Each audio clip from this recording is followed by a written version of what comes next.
my name's Nathan Cleary and I'm here today with Consordini.com to talk to you about the Korg SQ1. So this retails for about $100 and it's a hardware sequencer that has lots of connectivity features to allow you to connect to software synthesizers like we'll be doing in today's video. Because everyone has access to software synthesizers, so I thought it would be fair to show that off. And that goes through USB, and we've got a bunch of connectivity here for hardware synthesizers to send CV signals. So very versatile little sequencer. And a word of warning before we get started today, due to a lot of the features which we'll get into, there's a lot of randomization options on here, so we're going to get pretty bleepy today. It's going to get pretty random on the musical side of things, but I hope I explain the utilities of it well enough for you, and give you a short little demo of a chord pad with it and a bass with it, and hopefully that's enough to show you the features, what it can do, and how you could possibly use it in your music. And of course, don't forget to hit subscribe down below as always, and hit the bell button for all notifications from us at Consordini.com, and head over to Consordini.com to check out more videos like this, articles and other fun music stuff. Yeah, so without further ado, let's jump to another close camera shot to have a look at the front panel and see what it can do. Here we go. Okay, so here we are with the unit and the front panel. There's not most of the stuff you want is on the front panel. There's just, as you can see here, a USB connector on the top, and in the back there's a battery space. So you can place a battery, or you can have it bus powered like I have now. I think I have battery and bus power actually, sorry, at the moment, with the USB cable going to my computer. If we look along the top, we've got the power on switch. We've got a bunch of ins and outs, including CV A and gate A. So CV sending the left side sending the pitch, and the right side sending the gate, or the on and off of the signal. And that's for this top row here, if you can see here. So there's eight buttons with knobs above, which control various parameters depending on the setting you choose over here. And so we've got 8 for A, 8 for row B, and they correspond to these outputs over here. So we can have A sending signal out of this to one synthesizer, and we can have B sending to another synthesizer. And then we've got a sync in and sync out over here, and all these connections use this kind of small cable. I'm not sure the actual specifications, but I'm sure you can find them online. But this very small cable, this came with my MS-20 and it fits perfectly in here. And finally, I haven't used this myself, but we have a little bits output, which I believe from researching is for connecting to other pieces of small Korg hardware, such as their Volca line. They use this special little bit, so this is just for Korg. So if we move over here, we've got the play and stop button, and above we've got the blinking speed, and then we've got a duty knob here, which is essentially how long the note stays on for. So all the way to the left is very short, all the way to the right is very long. We've got a function button over here, so we can access different parts of the panel like a sub menu.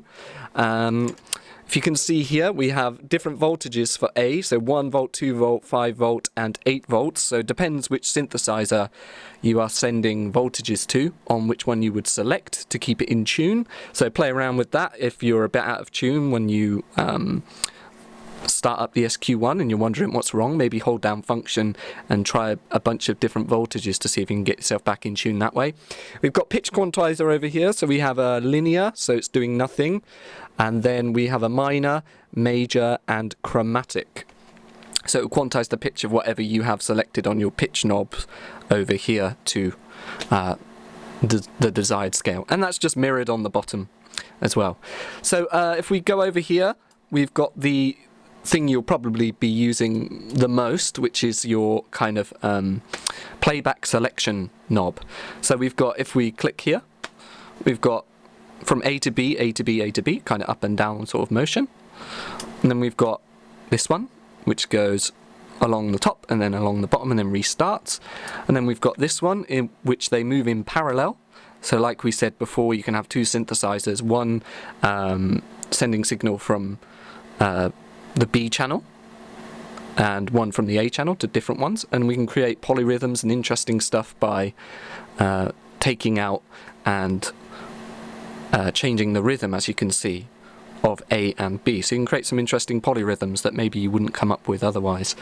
That's a cool feature. I think that's one of the big pluses for me of this type of sequencer. And then if we move on, we've got this, where it goes to the end and it comes back to the beginning. We've got CV duty, so we've only got the A channel working now, and B will be controlling the length of each note. So say I want this one very long, turn it all the way to the right, and this one short. So it kind of almost overrides this duty knob over here. Yeah, so this is a cool little mode. And then you've got CV slide. So same sort of thing, but now we can select which notes on the bottom would have a slide. So like kind of you can get some Roland 303 sounds with this kind of technique and change the duty here as well. And then we've got CV duty random, so same as the ones before, except for now it's in a random pattern, as you can see on the top, bouncing around, and then just completely random. And then under here we've got the sequencer mode. So at the moment we've got gate on and off, so this will not create a noise. Let's go back to something a bit more predictable. So it will play over the sound, but this won't play a sound if I deselect. But the sequencer will still move over it. If we click active step, as you can see, it will completely just skip this rhythmically. So gate on off is, remember, it will keep the same rhythm, but this will not produce a noise. It won't produce a sound.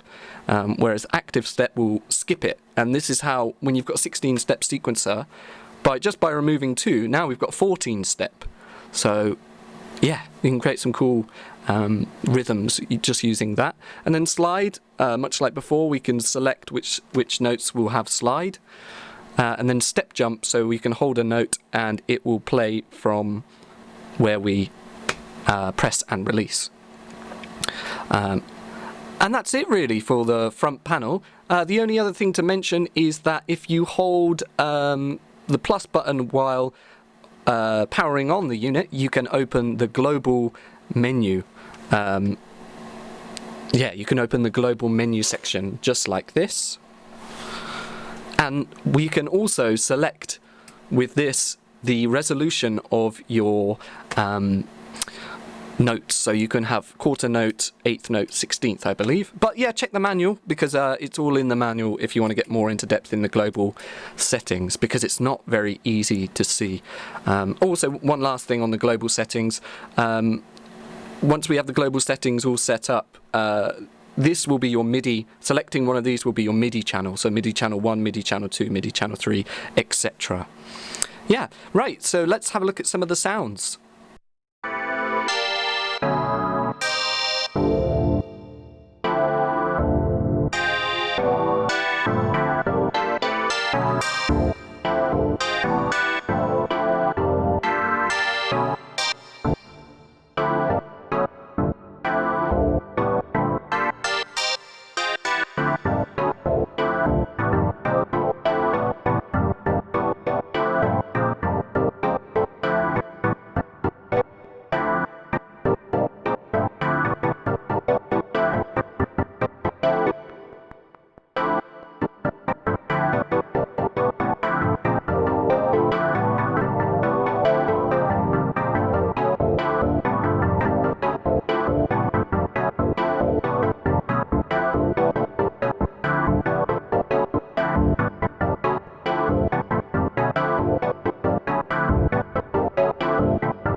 Okay, so thank you very much for joining us today, as always, and yeah, don't forget to hit subscribe, hit the bell button, and I hope this gave you some ideas on how you could use this unit in your own productions.